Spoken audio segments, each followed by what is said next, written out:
A tribute to Inuka, the last tropical polar bear of Singapore. He was the first polar bear born and housed in a climate-controlled enclosure in the Singapore Zoo. He was one of our zoo mascots too.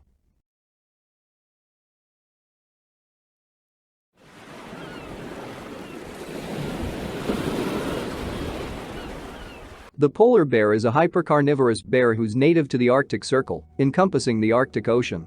It is a large bear, approximately the same size as the brown bear. An adult male weighs around 350 kilograms to 700 kilograms, while a sow is about half that size. Polar bears are the largest land carnivores currently in existence, rivaled only by the brown bear.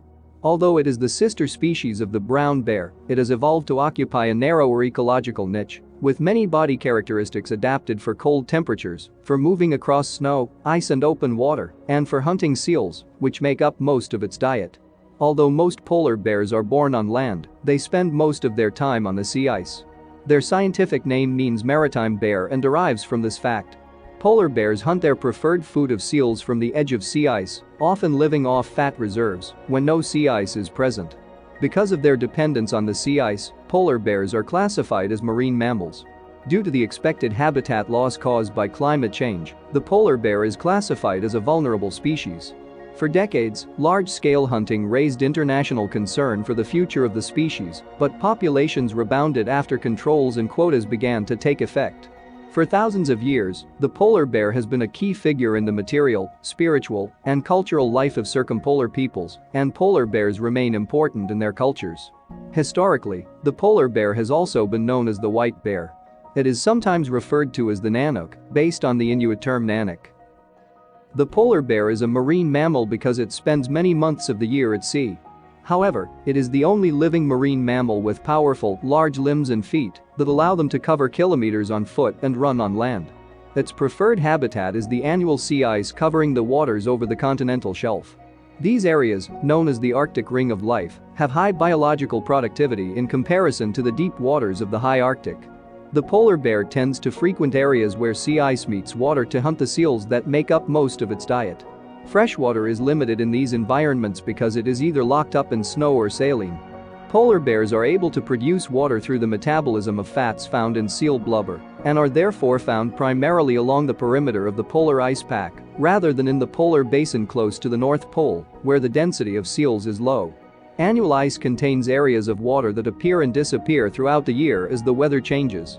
Seals migrate in response to these changes, and polar bears must follow their prey. In Hudson Bay, James Bay, and some other areas, the ice melts completely each summer. An event often referred to as ice floe breakup, forcing polar bears to go onto land and wait through the months until the next freeze-up. In the Chukchi and Beaufort Seas, polar bears retreat each summer to the ice further north that remains frozen year-round.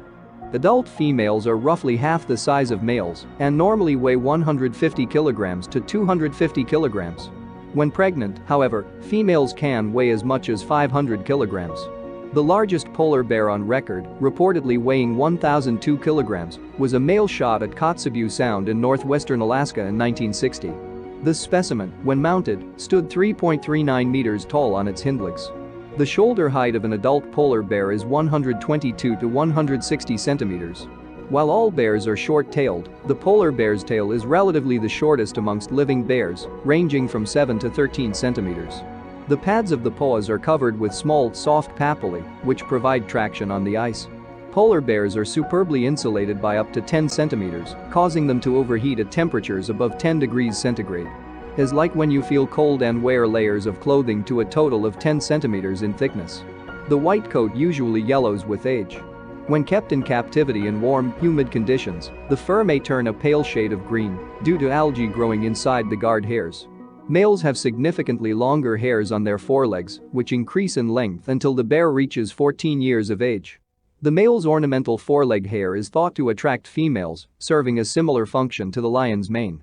The polar bear is an excellent swimmer and often will swim for days. With its body fat providing buoyancy, the bear swims in a dog paddle fashion, using its large forepaws for propulsion. Polar bears can swim 10 kilometers per hour. When walking, the polar bear tends to have a lumbering gait and maintains an average speed of around 5.6 kilometers per hour. When sprinting, they can reach up to 40 kilometers per hour. Unlike brown bears, polar bears are not territorial. They are normally cautious in confrontations and often choose to escape rather than fight. Satiated polar bears rarely attack humans unless severely provoked. However, due to their lack of prior human interaction, hungry polar bears are extremely unpredictable, fearless towards people, and are known to kill and sometimes eat humans.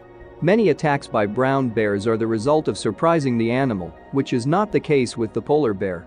Polar bears are stealth hunters, and the victim is often unaware of the bear's presence until the attack is underway. In general, adult polar bears live solitary lives. Yet, they have often been seen playing together for hours at a time and even sleeping in an embrace. Cubs are especially playful as well. Among young males in particular, play fighting may be a means of practicing for serious competition during mating seasons later in life. Polar bears are usually quiet but do communicate with various sounds and vocalizations. Diet primarily consists of seals. The Arctic is home to millions of seals, which become prey when they surface in holes in the ice in order to breathe or when they haul out on the ice to rest. Polar bears hunt primarily at the interface between ice, water, and air. They only rarely catch seals on land or in open water. The polar bear's most common hunting method is called still hunting.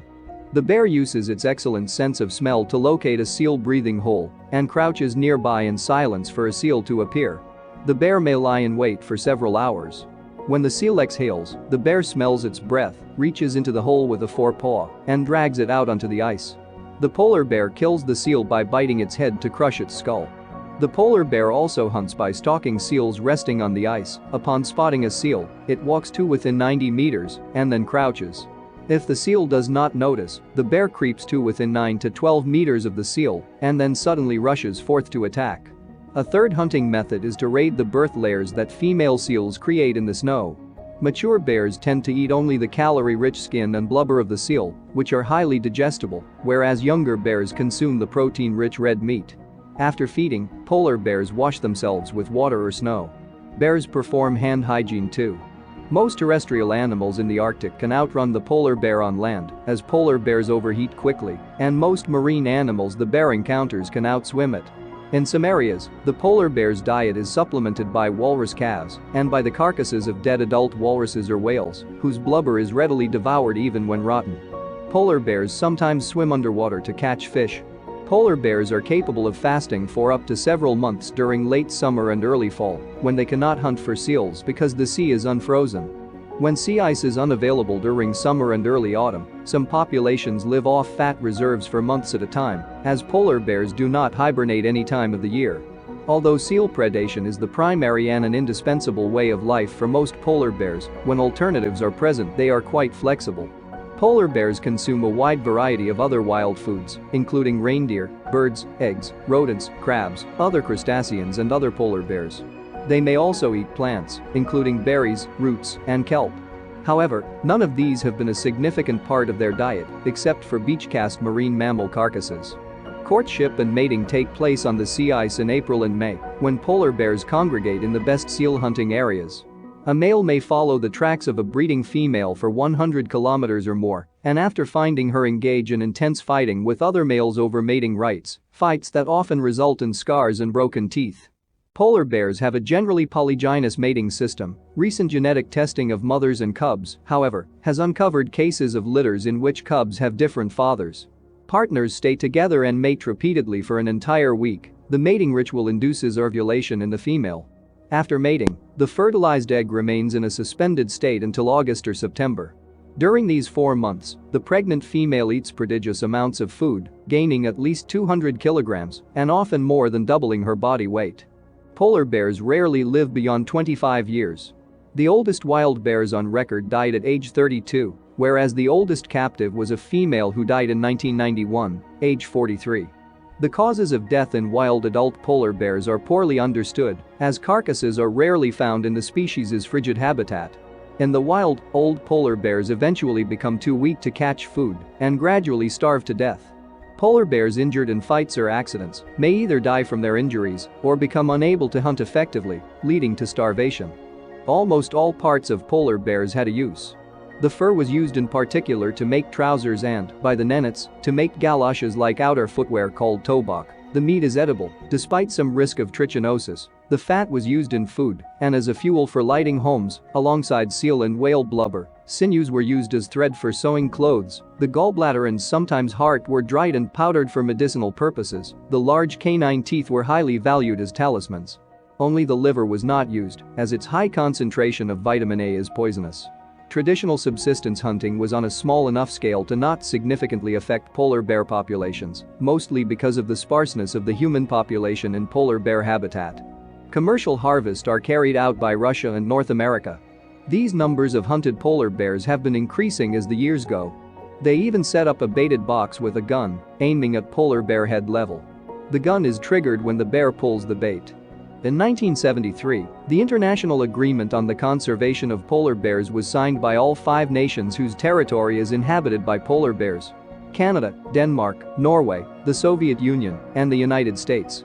Member countries agreed to place restrictions on recreational and commercial hunting, ban hunting from aircraft and icebreakers, and conduct further research. The treaty allows hunting by local people using traditional methods. Norway is the only country of the 5 in which all harvest of polar bears is banned. Polar bears are listed as vulnerable under criterion A3C, which indicates an expected population decrease of more than 30% over the next 3 generations due to decline in area of occupancy, extent of occurrence and/or quality of habitat.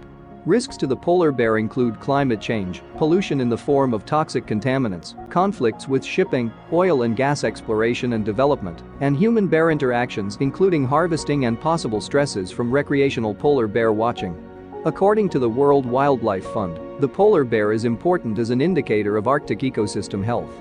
Polar bears are studied to gain understanding of what is happening throughout the Arctic because at-risk polar bears are often a sign of something wrong with the Arctic marine ecosystem.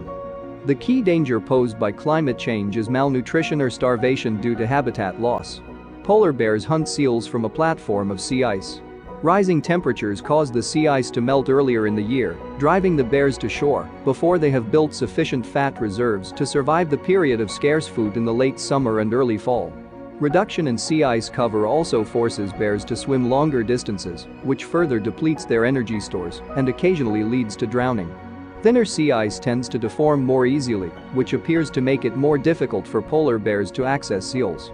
Insufficient nourishment leads to lower reproductive rates in adult females and lower survival rates in cubs and juvenile bears, in addition to poorer body condition in bears of all ages.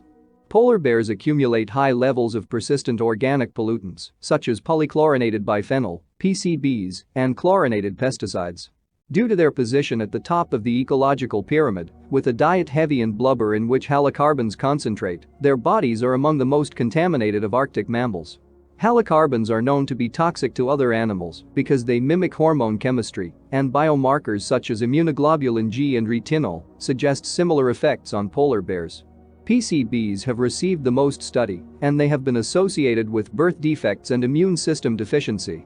Oil and gas development in polar bear habitat can affect the bears in a variety of ways. An oil spill in the Arctic would most likely concentrate in the areas where polar bears and their prey are also concentrated, such as sea ice leads. Because polar bears rely partly on their fur for insulation and soiling of the fur by oil reduces its insulative value, oil spills put bears at risk of dying from hypothermia. Polar bears exposed to oil spill conditions have been observed to lick the oil from their fur, leading to fatal kidney failure. Maternity dens, used by pregnant females and by females with infants, can also be disturbed by nearby oil exploration and development.